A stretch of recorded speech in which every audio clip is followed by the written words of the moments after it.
యాత్రికుని జీవిత విధానం ఈ కీర్తనలో చక్కగా వర్ణించబడింది. 120 నుండి 134 కీర్తన వరకు ఈ 15 కీర్తనల్లో ఒక క్రమం పాటించబడింది. ఇది సంగీత బాణికి చెందిన క్రమం, సాంకేతిక వివరణ.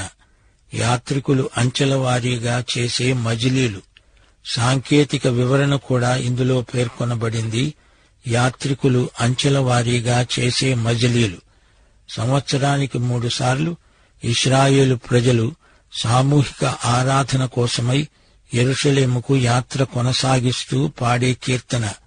134 కీర్తన వరకు మార్చి ఒక్కొక్క కీర్తన పాడుతూ ముందుకు సాగుతారు.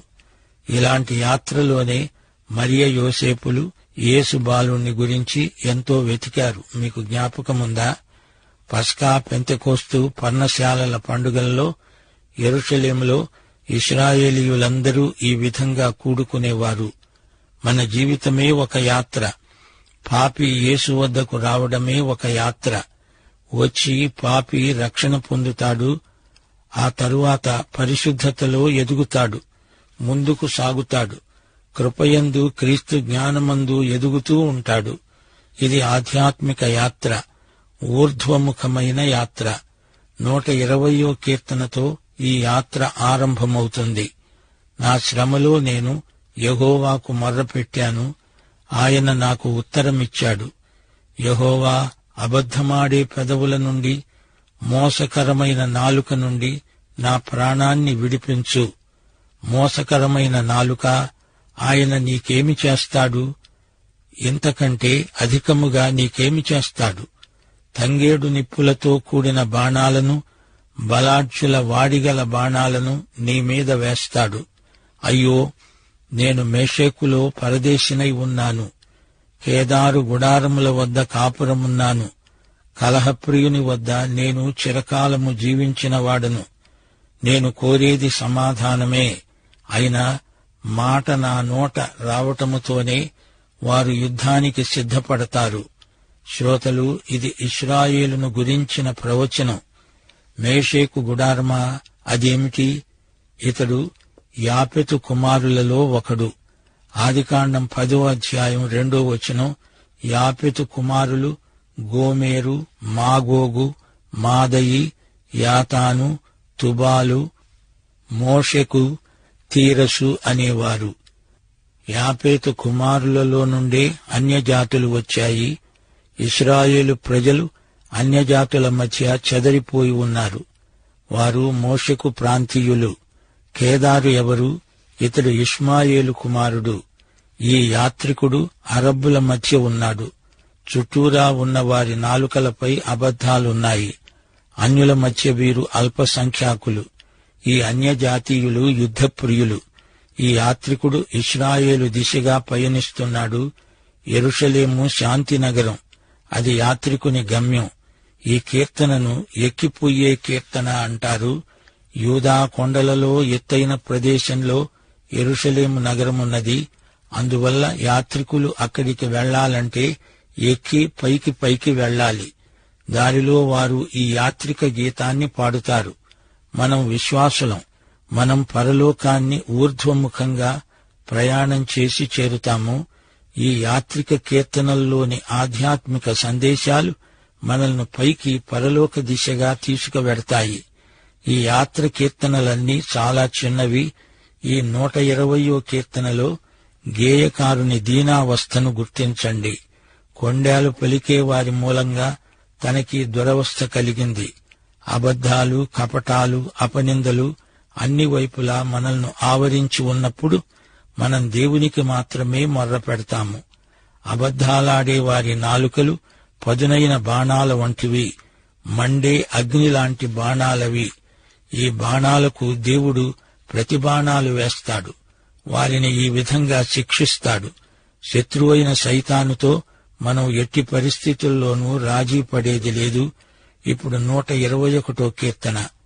ఈ యాత్రికుడు అల్లంత దూరాన తన గమ్యస్థానాన్ని చూస్తున్నాడు. అదిగో యెరూషలేము, అవిగో కొండలు. కొండల తట్టు నా కన్నులెత్తుతున్నాను, తల పైకెత్తి చూస్తున్నాను. నాకు సహాయం ఎక్కడి నుంచి వస్తుంది? యెహోవా వల్లనే నాకు సహాయం. ఆయన భూమి ఆకాశములను సృజించినవాడు. కొండలపై నుండి యెహోవా సహాయం పంపుతాడు అనే ఆశాభావాన్ని యాత్రికుడు వ్యక్తం చేస్తున్నాడు.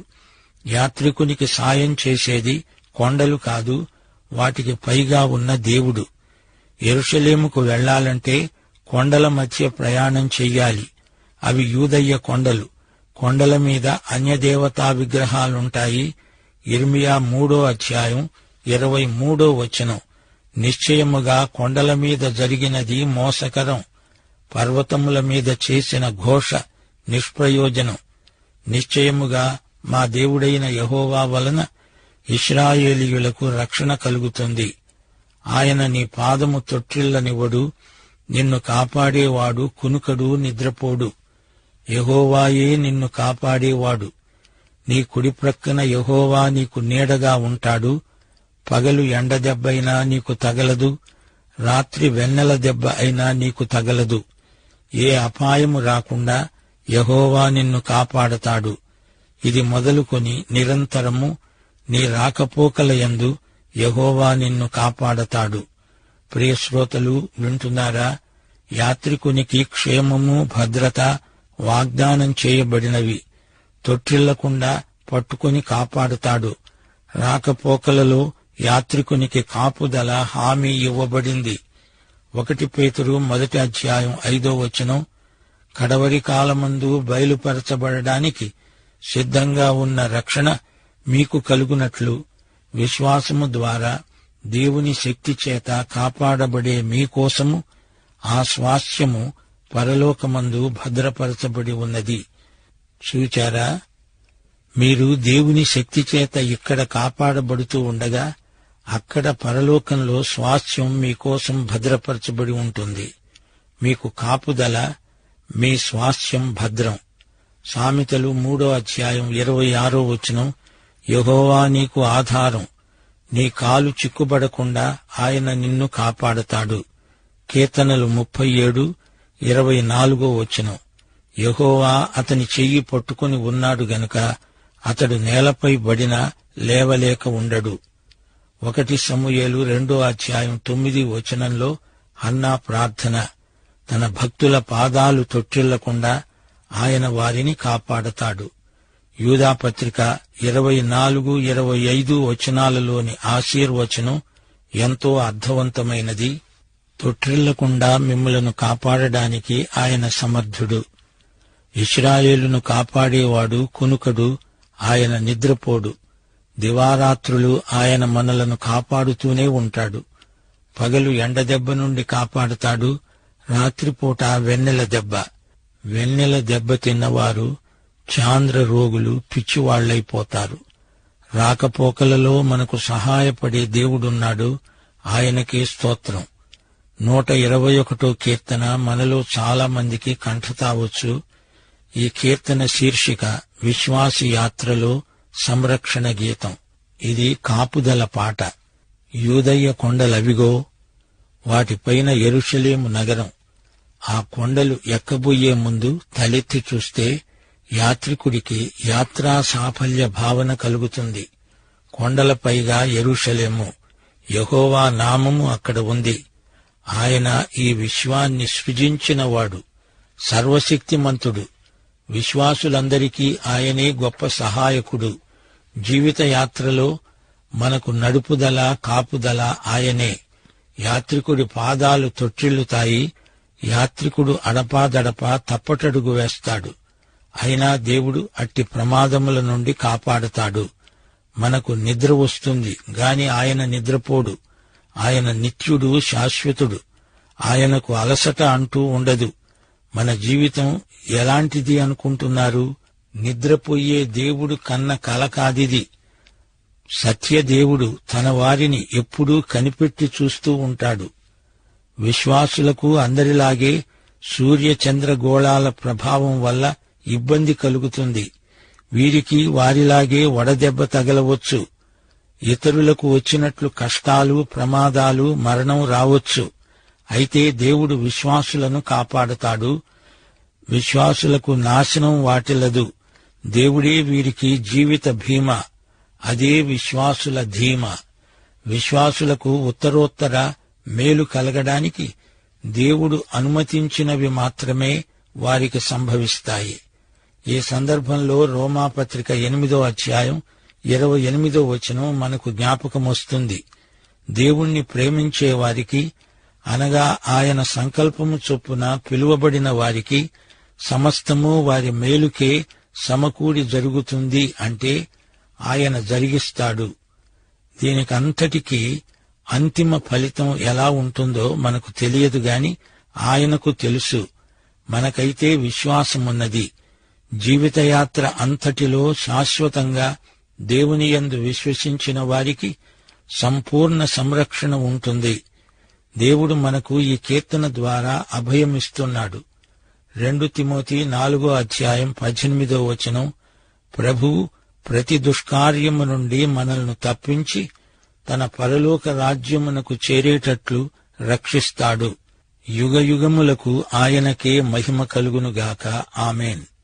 శ్రోతలు, 121 కీర్తనలోని భావగంభీర్యాన్ని గమనించారా? కన్నులెత్తి పరమ యెరూషలేమును చూడండి. భక్తులను శోధనల నుండి తప్పించడానికి ప్రభువు సమర్థుడు. 2 పేతురు 2వ అధ్యాయం 9వ వచనం. శ్రోతలు రండి, 122 కీర్తన అధ్యయనం చేద్దాము. ఈ కీర్తనలో యాత్రికుడు 3 కోరికలను వ్యక్తం చేస్తున్నాడు. 1, వెళ్దాము రండి. యెహోవా మందిరానికి వెళదాము అని జనులు నాతో అనగా నేను సంతోషించాను. ఆరాధనకై సామూహికంగా కలిసి దేవాలయానికి వెళ్లడంలో ఎంతో ఆనందమున్నది. 2, స్తుతిద్దాము రండి. 2 నుండి 5వ వచనం వరకు. యెరూషలేమా, మా పాదములు నీ గుమ్మాలలో నిలిచాయి. బాగా కట్టబడిన పట్టణానికి, ఇశ్రాయేలుకు నియమింపబడిన శాసనమును బట్టి యెహోవా నామమునకు కృతజ్ఞతాస్తుతులు సమర్పించేందుకు వారి గోత్రములు, యెహోవా గోత్రములు అక్కడికి వెడతాయి. అక్కడ న్యాయము తీర్చడానికి సింహాసనములు స్థాపించబడి ఉన్నాయి. రండి, స్తుతిద్దాము. అది పరిశుద్ధ స్థలం. అది దావీదు రాజధాని నగరం. గోత్రాలన్నీ అక్కడ చేరి తమ దేవుణ్ణి స్తుతిస్తాయి. శ్రోతలు రండి, దేవుణ్ణి స్తుతించి ఆరాధింతాము. 3, ప్రార్థన చేసుకుందాము రండి. 6వ వచనం, యెరూషలేము క్షేమము కోసం ప్రార్థన చెయ్యండి. యెరూషలేమా, నిన్ను ప్రేమించేవారు వర్ధిల్లుతారు. నీ ప్రాకారములలో నెమ్మది కలుగునుగాక, నీ నగరులలో క్షేమము కలుగునుగాక అని నేనంటాను. నా సహోదరుల నిమిత్తము, నా సహవాసుల నిమిత్తము నీకు క్షేమము కలుగునుగాక. మన దేవుడైన యెహోవా మందిరము నిమిత్తము నీకు మేలు చేయడానికి ప్రయత్నిస్తాను. శ్రోతలు వింటున్నారా? యాత్రికుడు యెరూషలేములో సీయోను కొండపై దేవుణ్ణి ఆరాధించడం గొప్ప అనుభూతి. ఇది ప్రవచనం. 1000 ఏండ్ల పాలనలో ఇశ్రాయేలీయులు ఒక జాతిగా సమకూడి యెరూషలేము పురావైభవాన్ని తలపించే రీతిగా ఉద్రేకభరితులై దేవుణ్ణి స్తుతిస్తారు. ఇది భవిష్యత్తులో నెరవేరబోయే ప్రవచనం. హోషేయ 3వ అధ్యాయం 4-5 వచనాలు. నిశ్చయముగా ఇశ్రాయేలీయులు చాలా దినములు రాజు లేక, అధిపతి లేక బలి అర్పించకుండా ఉంటారు. దేవతాస్తంభాన్ని గాని, ఎఫోదును గాని, గృహదేవతలను గాని ఉంచుకొనరు. తరువాత ఇశ్రాయేలీయులు తిరిగి వచ్చి తమ దేవుడైన యెహోవా వద్ద, తమ రాజైన దావీదు వద్ద విచారణ చేస్తారు. ఈ దినముల అంతమందు వారు భయభక్తులు కలిగి యెహోవా అనుగ్రహము నొందడానికి ఆయన వద్దకు వస్తారు. 1000 ఏండ్ల పరిపాలనలోని యెరూషలేమును ప్రవచన రీతిగా ఈ కీర్తనలో చూస్తాము. అప్పుడు యూదులందరూ ఆధ్యాత్మికంగా సమైక్యమై ఉంటారు. అప్పుడు యుద్ధాలుండవు. అది శాంతి రాజ్యం, శ్రేయోరాజ్యం. అది మహాయెరూషలేము. ఇశ్రాయేలు జాతికి అది స్వర్ణయుగం. శ్రోతలు వింటున్నారా? దేవుణ్ణి ప్రేమించే వ్యక్తి ఎవరైనా సరే దేవుని ఆరాధనను ఎంతో ప్రేమిస్తాడు. దేవుని ప్రజలను, దేవుని వాక్యాన్ని ప్రేమిస్తాడు. దేవుని ఇంటిని గురించిన మన వైఖరి మన ఆధ్యాత్మిక స్థితికి అద్దం పడుతుంది. హెబ్రీ పత్రిక 10వ అధ్యాయం 25వ వచనం ఈ విషయంలో ఏమంటోంది?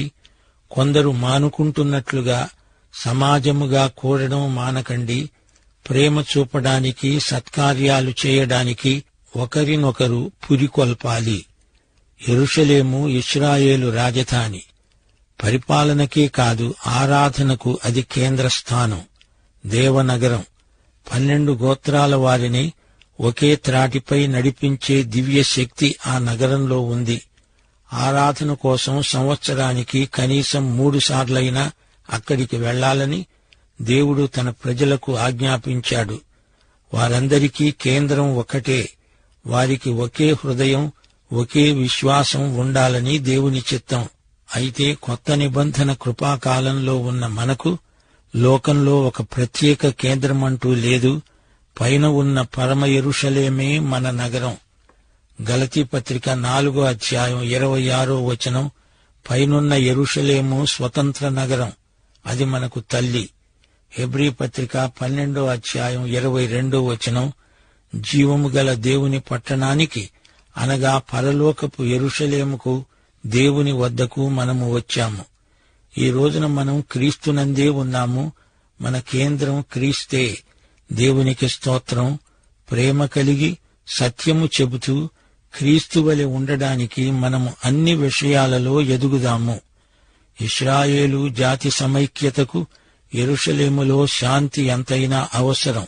అందులో పోరాటాలు, చీలికలు ఉంటే అది మొత్తంగా ఆ జాతి మనుగడకే గొడ్డలిపెట్టు. వివిధ గోత్రాల వారు కలిసి రావాలంటే యెరూషలేములో సమైక్యత ఉండాలి. లేకపోతే వారు కలిసికట్టుగా రాలేరు. ప్రజల మేలును, దేవుని ఇంటి క్షేమాన్ని దృష్టిలో ఉంచుకొని గేయకారుడు యెరూషలేము సమాధానం కోసం ప్రార్థిస్తున్నాడు. ఈ రోజున మన సంఘాల పరిస్థితి చూడండి. చీలికలు, పరస్పర కలహాలు ఉంటే సంఘం ఎదుగుదల కుంటుపడుతుంది. అందరూ రాలేరు. అభ్యంతరాలు ఏర్పడతాయి. దేవుని ప్రజల కోసం, దేవుని నామ మహిమ కోసం, సంఘాలలో ఐక్యత, సమాధానాల కోసం పరిశుద్ధాత్మ సహాయంతో కృషి చెయ్యాలి. కొలసీ పత్రిక 3వ అధ్యాయం 15వ వచనం అంటోంది, క్రీస్తు అనుగ్రహించే సమాధానము మీ హృదయాలలో ఏలుతూ ఉండనివ్వండి. ఇందుకోసమే మీరు ఒక్క శరీరముగా పిలువబడ్డారు. మన దేవుడైన యెహోవా మందిరము నిమిత్తము నీకు మేలు చేయడానికి ప్రయత్నిస్తాను. ప్రతి క్రైస్తవుని ఆదర్శం ఇదే. క్రీస్తు యొక్క సంఘానికి, ప్రజలకు మేలు కలిగే మార్గాలనే ఎల్లప్పుడూ ఆలోచిస్తూ ఉండాలి. ప్రియ శ్రోతలు వింటున్నారా? 120వ కీర్తన 7వ వచనం, నేను కోరేది సమాధానమే అంటున్నాడు గేయకారుడు. అయితే అతని సమకాలికులు కయ్యానికి కాలు దువ్వుతున్నారు. 121వ కీర్తనలో ప్రశ్న, నాకు సహాయము ఎక్కడి నుంచి వస్తుంది? మన వనరులన్నీ క్రీస్తునందే ఉన్నాయి. మనల్ని అపాయముల నుండి తప్పించే దేవుడు మనకున్నాడు. యేసు ప్రభు మనకు నమ్మకమైన సహాయకుడు. రాకపోకలలో కాపాడతాడు. ఆయన యందే మనకు క్షేమము, భద్రత. 122వ కీర్తనలో గేయకారుని ఉద్రేకం చెప్పతరం కాదు. యెహోవా మందిరానికి ఒక సమూహంగా తరలివచ్చారు. ఈ సన్నివేశం అందరికీ ఉత్సాహం కలిగిస్తుంది. యెరూషలేము కోసం ప్రార్థించండి అంటున్నాడు. 1 రాజులు 7వ అధ్యాయం 7వ వచనం, యెరూషలేములో తీర్పు సింహాసనముంది. తాను తీర్పు తీర్చడానికి కూర్చునేందుకు సొలొమోను ఒక అధికార మంటపాన్ని కట్టించాడు. దాని నట్టిల్లు కొన మొదలు దేవదారు కర్రతో కప్పబడింది. మన పరమ యెరూషలేము వైభవం వర్ణనాతీతమైనది. ప్రియశ్రోత, నూతన యెరూషలేము క్రీస్తు కేంద్రితమైన ఆధ్యాత్మిక మహానగరం. ఈ యేసుక్రీస్తును నీ స్వకీయ రక్షకునిగా, ప్రభువుగా ఎరుగుదువా? ఈ సందేశం, ఈ పిలుపు, ఈ హెచ్చరిక అంతా నీకోసమే. దేవుడు మిమ్ములను సమృద్ధిగా దీవించునుగాక. దైవ కృపా సమాధానములు మీకందరికీ క్రీస్తునందు సమృద్ధిగా ప్రాప్తించునుగాక. ఆమేన్.